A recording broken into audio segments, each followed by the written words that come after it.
வெள்ளையனே வெளியேறு இயக்கம். கிரிப்ஸ் குழுவின் தோல்வியும் போர்க்கால பற்றாக்குறைகளும் விலையேற்றமும் மக்களிடையே பெரும் மனநிறைவினை ஏற்படுத்தியது.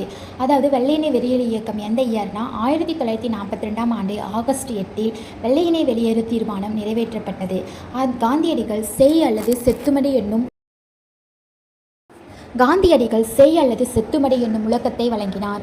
ஒட்டுமொத்த காங்கிரஸ் தலைவர்களும் ஒரே நாள் இரவில் கைது செய்யப்பட்டன. அதாவது ஒட்டுமொத்த காங்கிரஸ் தலைவர்கள் எல்லாமே ஒரே நைட்டில் கைது செய்யப்பட்டாங்க. ஒவ்வொரு ரயில் நிலையத்திலும் காவலர்கள் உள்ளூர் தலைவர்களின் பெயர் பட்டியலை வைத்துக்கொண்டு அவர்கள் ரயிலை விட்டு இறங்கியதும் கைது செய்ததை பம்பாயிலிருந்து ஊர் திரும்பி கொண்டிருந்த காமராஜர் கவனித்தார்.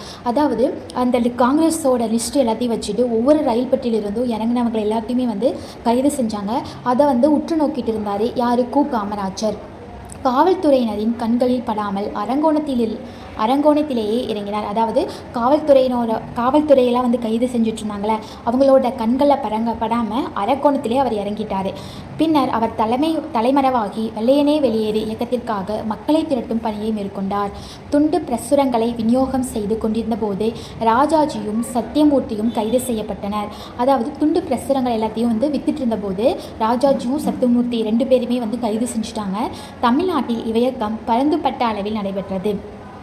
மேலும் அஞ்சல் அலுவலகங்களை தீக்கரையாக்குவது, தந்தி கம்பங்களில் கம்பிகளை வெட்டி விடுவது, ரயில் போக்குவரத்திற்கு ஊறு விளைவிப்பது போன்ற வன்முறை நிகழ்வுகளும் அரங்கேறின. தீராத மக்கள் இயக்கம். இவ்வியக்கத்தில் சமூகத்தின் அனைத்து பிரிவினரும் பங்கேற்றனர்.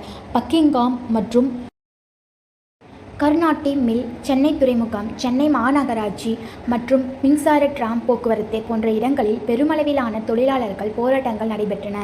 வேலூர்